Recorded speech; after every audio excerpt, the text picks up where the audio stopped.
یه بار ازدواج کردین؟ اینجا چند تا زن نمیگیرن؟ اینجا پول داشته باشم میگیرن.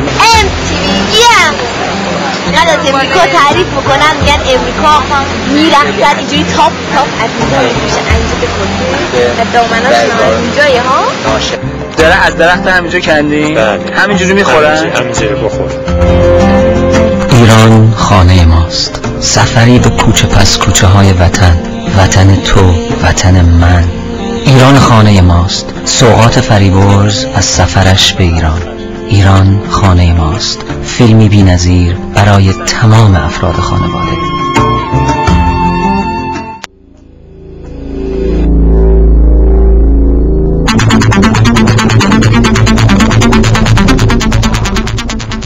با سلام خدمت یکی که تماشاگران خوب و عزیز و مهربان و عالی قدر برنامه دنیای دیوانه دیوانه دیوانه دیوانه دیوانه این جانب فریبرز، مجله هفتگی هر هفته این هفته دنیای دیوانه دیوانه دیوانه را برای شما برمقام می آورم. چاکرم. امیدوارم که حال یکی که شما عزیزان خوب باشه. هفته دیوانه کننده بود مثل همه هفته های دیگه و چشمم که به هم زدیم گذشت. دوستان یادتون باشه که در این دنیای دیوانه وقتی به تقویم ها نگاه میکنید این ورقا اینجوری دیدین با دست میگیرن مثل اینجوری بر میزنن، اونجوری داره میره.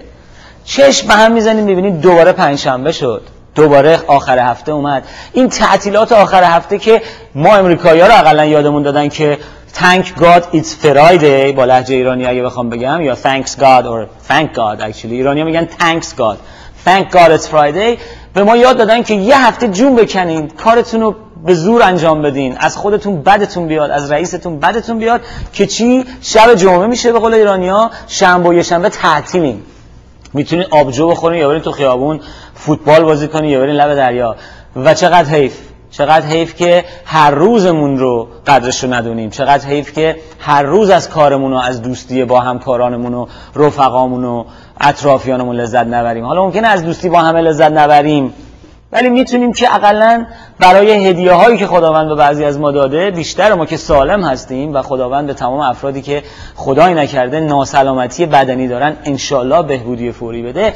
اگه حالتون خوبه، سر حالین، غذاتون جلوتونه، تو آینه هم نگاه میکنیم میگیم آخ خدا رو شکر داریم نفس میکشیم، نفسه رو با لذت بکشین. چرا که دنیا دو روزه. نشون به اون نشونیش که آقای ریگان، رونالد ریگان، این رئیس جمهور محبوب و معروف و 8 سال گاورنر کالیفرنیا و 8 سال رئیس جمهور امریکا، شخصی که دیوار برلین رو به پایین آورد، شخصی که رابطه روس و امریکا رو عوض کرد و خوشتیپ، هنرپیشه، پدر نمونه و امروز در بین ما نیست. مثل خیلی دیگه از عزیزانی که خودمون در جنگ ها و در اختلاف ها و از بیماری ها که دوچارش بودن از دست دادیم. بله، آقای پرزیدنت ریگان فوت کردن. باورتون شاید نشه که حدود 100,000 نفر امریکایی، 100,000 نفر امریکایی این هومه، یعنی به اندازه استودیوی بهش میگفتن آریامهر که حالا نمیم اسمش چیه، استودیوم 100,000 نفری تهران، آدم رفت. البته نوبتی نرفتن یه دفعه 100,000 نفر توی استادیوم فوتبال و جنازه آقای ریگان رو ببینن. اینها رو از یک سالونی که در موزه خود آقای ریگان در محیط کالیفرنیا در حومه شهر لس آنجلس در یک ساعتی اینجا رد کردند و اینها هر کدوم 60 ثانیه وقت داشتن که دور جنازه جناب آقای ریگان بچرخند و عرض احترام بکنند به اونی که خدا میدونه اونجایی که هست میفهمه که ندارن بهش احترام میذارن یا نه. آیا واقعا وقتی ما میریم رفتیم یا اینکه روحی در کار است و هنوز با ما در تماس است با دیگران. خلاصه بعضیا گفته بودن، در یه روزنامه خوندم که 6 ساعت یه راهی رو که با ماشین میشه 1 ساعت رفت، 6 ساعت طول کشیده بود برسن تا اینکه به اونجا برسن، به خاطر اینکه ترافیک انقدر زیاد بود در فریوی ها که به اون مقصد میرفت. و برای 60 ثانیه شخصی در روزنامه گفته بود 6 ساعت رانندگی کردم و 60 ثانیه تونستم احترام بذارم به رئیس جمهور محبوبم و میارزید. بعد همونطور که میدونید این جسد رو دارن میبرن به یا جنازه رو نمیم لغت مؤدبانه. آقا جسد جنازه چی باید گفت؟ میگم ما هم نمیدونیم. خلاصه اینجوریه دوستان دنیا.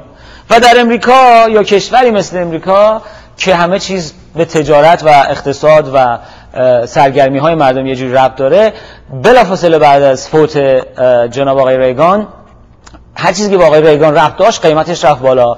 روی سایت های اینترنتی مثل ایبی یا در کتاب فروشی ها همه جا عکس آقای ریگان بود، کتاب هایی که ریگان توش بود، هر چیزی که به ریگان یه جوری ربط داشت قیمتش رفت بالا. فیلم هایی که توش بازی کرده بود، جایی که یه روز رفته بود گلف بازی کرده بود، توپ گلفش رو یکی روی ایبی فروخت $100 و اما یکی از چیزهای خیلی جالبی که ممکنه قیمتش در امریکا بالا بره و محبوبیتش بیشتر بشه ولی هنوز معلوم نیست، یک جور آبنباته.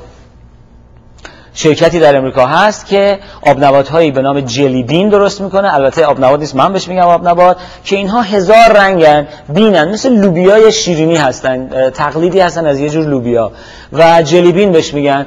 و زیبایی اینها در ایناست که در اینه که 1000 رنگن در یک بطری که نگاه میکنید، در کیسه‌ای که هدیه میدید رنگ و رنگه و خیلی زیباست و خیلی هم خوشمزه و شیرینه، تو دهان شما آب میشه. بهش میگن جلی بین، اسم خیلی معروفیه در امریکا.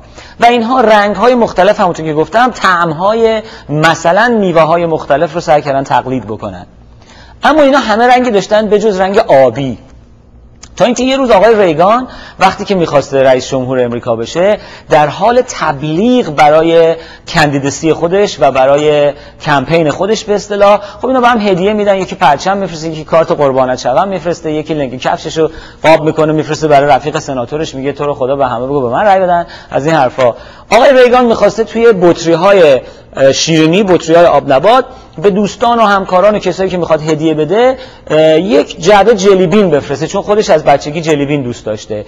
ولی تصمیم میگیره برای اینکه یه کار شیکی بکنه از نظر تبلیغاتی، بیاد این جلی بین ها رو تو بطری به سه رنگ پرچم امریکا بریزه، سفید و قرمز و آبی، و میبینه که این کمپانی جلی بین آبی رنگ نمیسازه، سفید و قرمزش بوده ولی آبیش نبوده. میره پیش کمپانی جلی بین که یک شرکت بسیار بزرگ و معتبریه و میگه آقا جون مادرتون برام آبیش هم بسازین. اونها هم 100% قبول میکنن و به خاطر رانالد ریگان اصلا جلی بین بلوبری، یعنی میوه بلوبری که به فارسی نمیدونم دوباره چی میشه، به وجود میاد.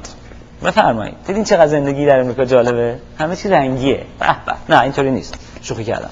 خلاصه این جزو خبرایی بود که این هفته سر زبون افتاد و با این آقایی که رئیس این کارخانه آبنبات سازی مصاحبه کردن، گفتن آقا فروش شما بالا رفته. گفت هنوز مشخص نیست ولی قاعدتا باید اینطور بشه. یکی از کارهای جالبی که این شرکت معروف شیرینی سازی کرده برای احترام به رانالد ریگان اینه که در سالن اصلی ورودیه به کارخونه اینها یک تابلو بسیار عظیمی از رانالد ریگان درست شده، یک تابلو تمام قد، و این تابلو با تیکه های آبنبات رنگ و رنگ درست شده. مثل ما ایرانی‌ها که از اینکه خوشمون میاد فرش ازش میگفتیم گره میزنیم، اینها در این شرکت اومدن و با آبنبات عکسی از آقای رانالد ریگان درست کردن که خودمونیم. حالا هر چقدر عیب یا خوبی یا بدی داشت من نمیدونم، هر کسی بالاخره واسه خودش بهترین سعی خودش رو میکنه. آدم خوشبر و رو خوش برخوردی که بود، خدا بیامرزتش.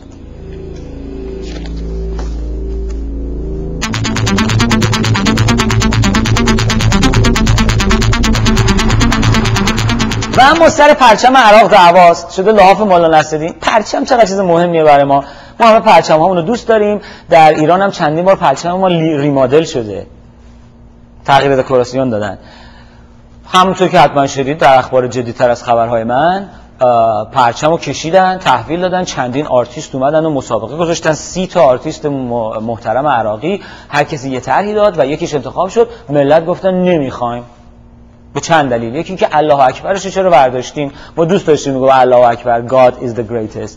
یکی این که با مردمی که در خیابون مصاحبه کردن همه گفتن که این پرچم زیادی شکل پرچم اسرائیله. چرا کشورهای دیگه، اینو من از خودم نمیگم از اینا میگم، چرا کشورهای دیگه عربی پرچم‌هاشون قرمز و سیاه و سفید توش رنگ‌های محکم و قوی داره؟ البته ما که ندیدیم همه رو، ولی تا اونجا که من یادم پرچم عربستان سعودی که سبز رنگ خیار تقریبا. خلاصه چرا پرچم ما شکل پرچم اسرائیل شده؟ چون رنگ آبیش زیادی رنگ آبی آسمانیه، نشون به اون نشونی که ما آبمون توی جوب نمیره. حالا شاید اسرائیلیا کوتاه بیان اونا پرچمشون یکم سرمه‌ای تیره تر بکنن، من نمیدونم. بابا ملت یه جوری تو رو خدا سر صلح پیش بگیریم. چقدر دعوا، پرچم به چه قشنگی کشیدن و میگن که یه خط اینوری روشه که یعنی این روده در عراق، اسمشون من به انگلیسی خوندم به فارسی نگم بهتره، یه خطم اینوری یعنی اون یکی روده معروف عراقه، یه خطم نشان